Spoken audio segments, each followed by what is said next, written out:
Madame, Monsieur, bonsoir, bienvenue à la une de ce journal. Début ce lundi des épreuves du BEM.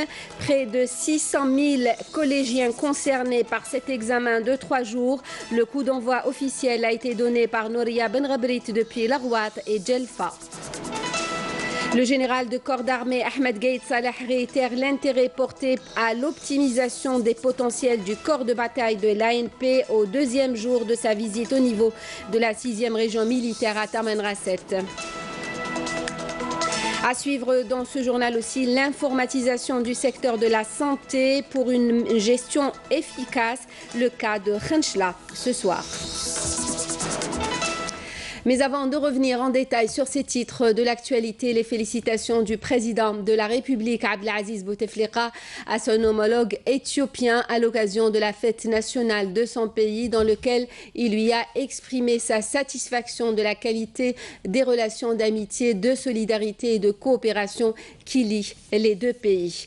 Le président Bouteflika a également félicité pour la même occasion le Premier ministre éthiopien. Le président de la République, Abdelaziz Bouteflika, a adressé également un message de félicitations au président Ilham Aliyev à l'occasion de la fête nationale de l'Azerbaïdjan. Le chef de l'État lui réitère sa disponibilité pour le renforcement des liens d'amitié et de coopération bilatérale. Et à l'occasion de la fête nationale du Népal, le président Abdelaziz Bouteflika a félicité son homologue, la présidente Bidia Devi Bandari. Le président de la République, Abdelaziz Bouteflika, a désigné le Premier ministre Ahmed Yahya pour le représenter à une conférence internationale sur la Libye qui aura lieu demain à Paris.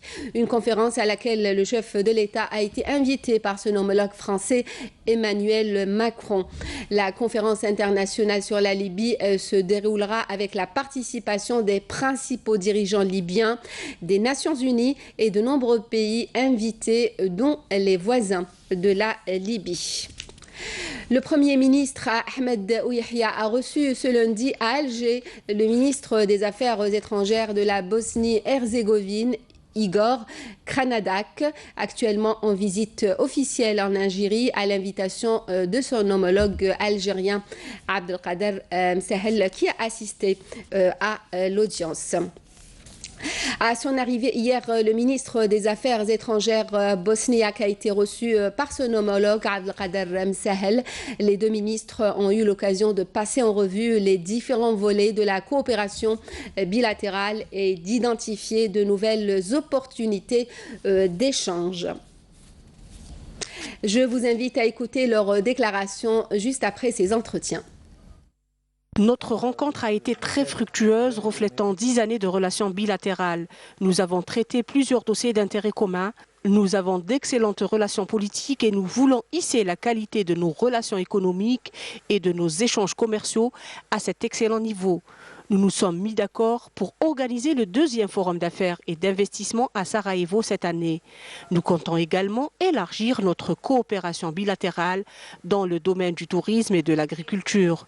Nous avons par ailleurs discuté des questions sécuritaires qui sont d'une importance capitale. Nous avons d'échanger nos vues sur l'évolution de la situation interne dans nos deux pays. Quelles sont les étapes qui ont été traversées par l'Algérie depuis l'avènement du président Bouteflika, depuis 1999 à aujourd'hui, par où nous sommes passés, par la concorde civile, par la reconnaissance nationale et maintenant par le vivre ensemble en paix. Donc ce qui a amené l'Algérie à être un pays stable était très intéressé donc, par ces différentes étapes qu'a traversé l'Algérie. Nous avons évoqué la situation, bien sûr, en Bosnie-Herzégovine, mais également dans la région des Balkans. Nous avons évoqué aussi la région, les questions dans notre environnement immédiat, que ce soit en Libye, la situation au Sahel, au Sahara occidental. Nous avons donc parlé des défis communs à nos deux pays, le défi du développement, bien sûr, mais également le défi de la stabilité, mais aussi le défi de la lutte antiterroriste, de la déradicalisation. Le président du Conseil de la Nation, Abdelkader Ben Salah, a examiné aujourd'hui, lors d'un entretien avec le ministre des Affaires étrangères bosniaque, les voies et moyens à même de promouvoir les relations bilatérales au niveau escompté à la lumière des potentialités et des opportunités offertes par les deux pays.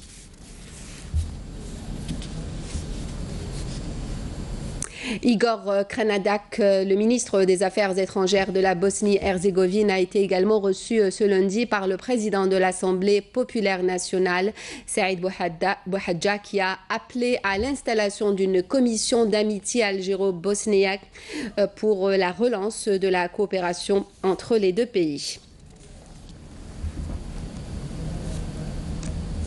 Abdelkader Msahel demain au Mali, une visite de travail de 2 jours à Bamako du ministre des Affaires étrangères, porteur d'un message du président de la République Abdelaziz Bouteflika au président malien Ibrahim Boubacar Keïta. Au cours de son séjour, le chef de la diplomatie algérienne coprésidera avec son homologue malien Thiéman Hubert Koulibaly la 13e session du comité bilatéral stratégique. Msahel présidera également une réunion ministérielle du comité de suivi de la mise en œuvre de l'accord pour la paix et la réconciliation au Mali, issu du processus d'Alger. Au 2e jour de sa visite de travail au niveau de la 6e région militaire à Tamanrasset, le général de corps d'armée Ahmed Gueye Salah, vice-ministre de la Défense nationale, chef d'état-major de l'armée nationale populaire, a inspecté quelques unités mobilisées sur le territoire de la région. Le général de corps d'armée a inspecté dans la matinée quelques unités relevant du secteur opérationnel d'Insalah, à l'instar de l'annexe de réparation de matériel où il a inauguré quelques structures administratives. Il s'est également réuni avec les cadres et les éléments de ce secteur en donnant une allocution d'orientation. Le général de corps d'armée a réitéré l'intérêt permanent et indéfectible que porte le haut commandement à l'optimisation incessante des potentiels du corps de bataille de l'armée nationale populaire et à la garantie des facteurs permettant le rehaussement de son état pré-opérationnel afin d'assurer une meilleure performance opérationnelle et de combat au profit de toutes ses formations et ses composantes. Le général de corps d'armée a présidé dans l'après-midi au siège du commandement une rencontre réunissant l'état-major de la région, les commandants du secteur opérationnel et les états-majors, les responsables des services de sécurité ainsi que les commandants d'unités, et a suivi un exposé global présenté par le général-major Souab, commandant de la région, sur la situation générale et la situation sécuritaire, en plus des exposés donnés par les commandants des secteurs opérationnels et les responsables des différents services de sécurité. Ensuite, le général de corps d'armée a prononcé une allocution d'orientation à travers laquelle il a insisté sur l'impératif que les cadres de l'armée nationale populaire devraient être conscients de la cadence et de l'accélération des événements et des évolutions que connaît le monde et cerner parfaitement les dangers et les menaces qui en découlent afin de pouvoir mesurer l'ampleur des défis qu'ils doivent relever. En voici un extrait de son allocution.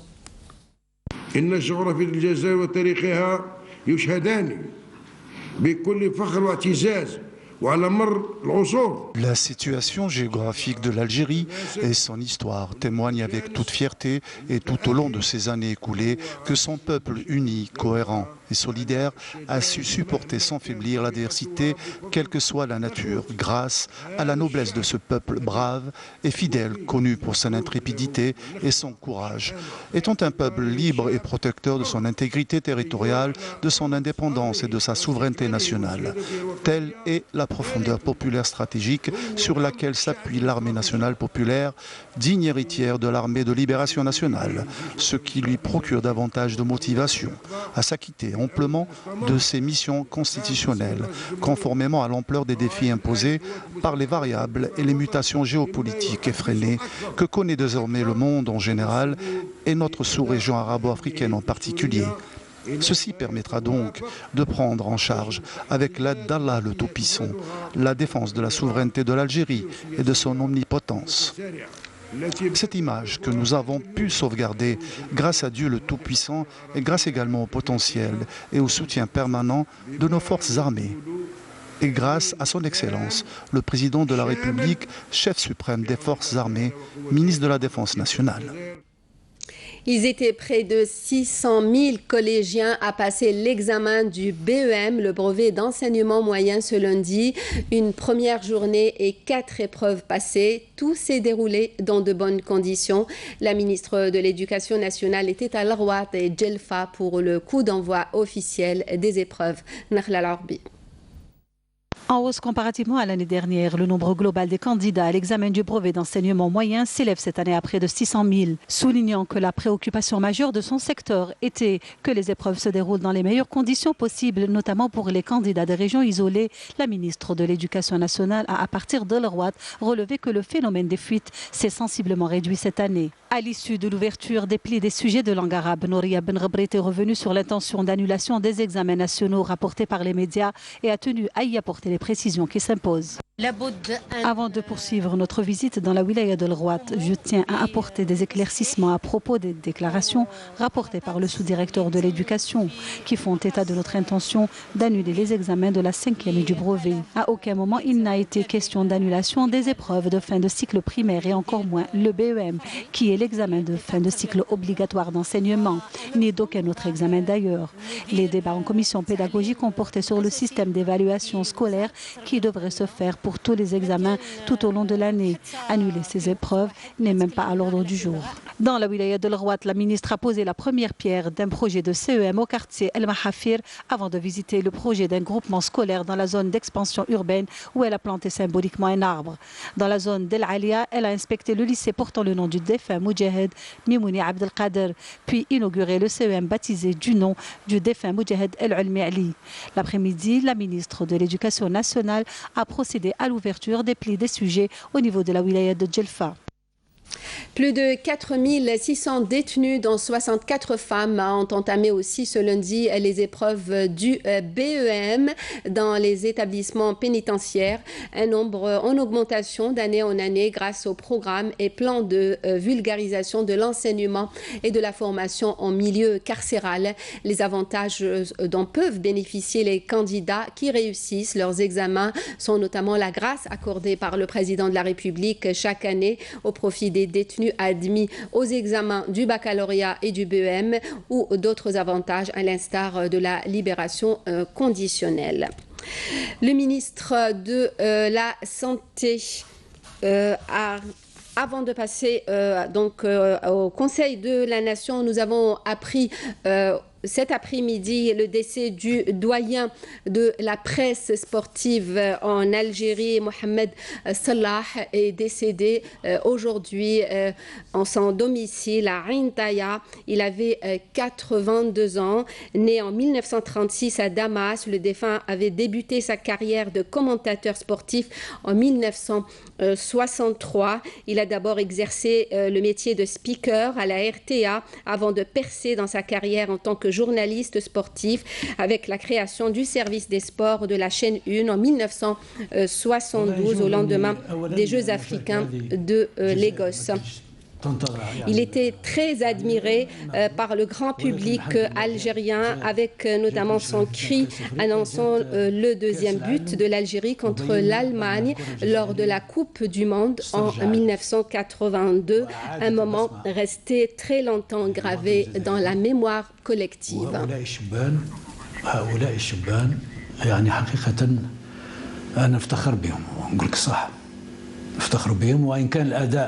ربما من إلى ولكن إن شاء الله نشوفوا نزول زيدان بالله افتخر بهم وإن كان الأداء ربما من إلى. Le ministre de la Communication a adressé ses condoléances à la famille du défunt Mohamed Salah qui sera inhumé demain au cimetière de Garidi à Kouba, à Alger, après la prière du Dohar. Le ministre de la Santé a réaffirmé aujourd'hui que le projet de loi sur la santé prévoit tous les éléments à même de remédier aux problèmes d'organisation et de gestion du secteur, réitérant l'engagement de l'État à maintenir le service civil pour réduire les écarts entre les régions. Mokhtar Hasbellaoui répondait aux préoccupations des membres du Conseil de la Nation lors des séances de débat du texte de loi sur la santé. L'informatisation du secteur de la santé se poursuit à travers le territoire national. C'est le cas aussi de Khanchla, dont le programme avance à grands pas. Une opération indispensable aujourd'hui pour une gestion efficace et rationnelle des établissements hospitaliers, avec comme objectif un meilleur suivi des malades. Le reportage de Abdelmajid Benkassi. Il vous suffit de venir en consultation une fois dans un des établissements de santé publique de la wilaya de Khanchla pour que votre fiche médicale soit établie par un logiciel du système informatique pour constituer votre dossier médical. Et c'est un dossier qui vous suivra toute une vie. C'est le souci de Monsieur le ministre d'installer et d'informatiser presque la quasi-totalité de nos établissements de la santé. Comme vous avez vu, presque la majorité des polycliniques sont actuellement sur réseau et ça nous permet de faciliter la prise en charge du malade, de rapprocher la santé aux citoyens, même dans les zones enclavées. Vous avez vu la nouvelle polyclinique qui a été mise en service il y a presque un mois.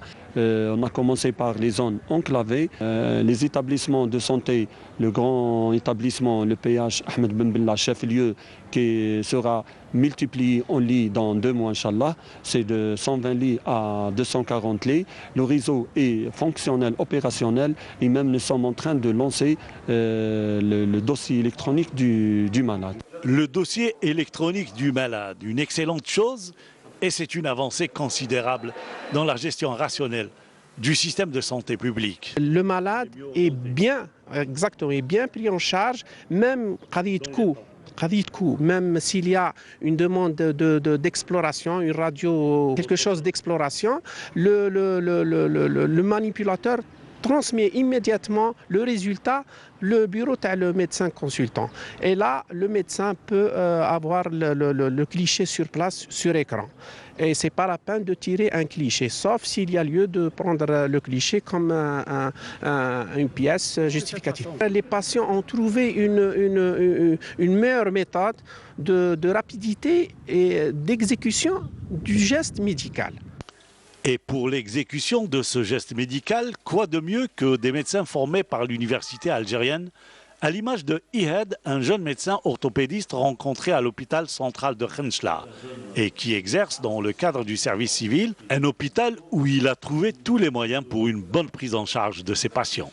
La spécialité est cycle résident. On a eu plusieurs postes. J'ai opté pour le PH de Khanchla, vu les conditions. درنا شفنا مع الدي اس بي رحنا لا ستركتور شفنا لي مويان اللي كاينين بارابور لا ريجيون كامل سي لوبيتال لو بلوز ايكيبي en matière d'orthopédie. Surtout c'est l'équipe Ahmed Ben Bella. Donc on a opté pour l'endroit vu les conditions de travail. Les moyens de travail constituent une condition sine qua non pour mener à bien cette noble mission. Fin de ce journal, le rappel des principaux titres. Début des épreuves du BEM ce lundi. Près de 600 000 collégiens concernés par cet examen de 3 jours. Le coup d'envoi officiel a été donné par Nouria Benrabrit depuis Larouat et Djelfa. Le général de corps d'armée Ahmed Gaït Salah réitère l'intérêt porté à l'optimisation des potentiels du corps de bataille de l'ANP au 2e jour de sa visite au niveau de la 6e région militaire à Tamanrasset. L'informatisation du secteur de la santé pour une gestion efficace. Nous avons suivi un reportage à Khanchla à la fin de ce journal. Merci à vous de nous avoir suivis. L'information continue sur les www.entv.dz, la page Facebook et la chaîne YouTube de Canal Algérie pour le journal à 19h, l'édition en arabe. Demain à midi, Friel Assari, nous on se retrouve à 18h. Merci, Sahaf Torkom, passez une bonne soirée.